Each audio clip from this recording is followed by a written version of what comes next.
Hey everyone, welcome back to my channel The Ecstatic Disha আর আমি দিশা তোমাদের সাথে আরো একটা নতুন ব্র্যান্ড নিউ ভিডিও নিয়ে চলে এসেছি। আর সবাইকে জানাই শুভ নববর্ষের প্রীতি শুভেচ্ছা অভিনন্দন। দিনটা ছিল পয়লা বৈশাখের সকালবেলা, যেখানে আমি আর মা দুজন মিলে মন্দিরে চলে গেছিলাম বাবার দোকানের হালখাতা পুজো করাতে।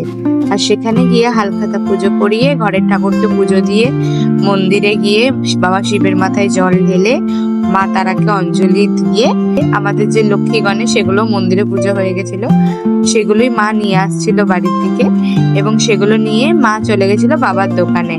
আর আমি গেছিলাম বাজারে গেছিলাম লেবু লঙ্কা আনতে, যেহেতু মা বলেছিল যে আজকের দিনে বাড়িতে বা দোকানে লেবু লঙ্কা দিতে হয়, সেগুলোই কিনতে।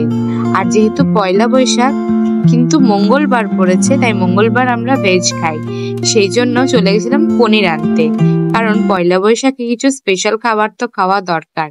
আর আকাশে বাতাসে যেন পয়লা বৈশাখের একটা সুগন্ধ ছড়িয়েছিল, তাই সেটারই আনন্দ নিতে নিতে আমি চলে গেছিলাম মনোরমা সুইটসে গিয়ে দেখি প্রচুর ভিড়, আর তেমনি বিভিন্ন রকমের মিষ্টির সারি সারি একদম রাখা রয়েছে।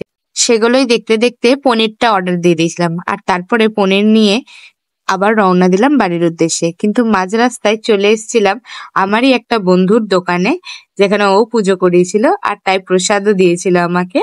তারপরে আবার এই যে বাজারে দেখতে পাচ্ছ মোটামুটি ভিড় সেদিনকে কম ছিল, কিন্তু একটু আগেই ভিড় ছিল দেখছিলাম। আর এইভাবেই কাটালাম আমার পয়লা বৈশাখ আমার পরিবারের সাথে। ভিডিওটা কেমন লাগলো অবশ্যই কমেন্টে জানিও, আর তোমরা কিভাবে পয়লা বৈশাখ কাটালে জানিও কমেন্টে।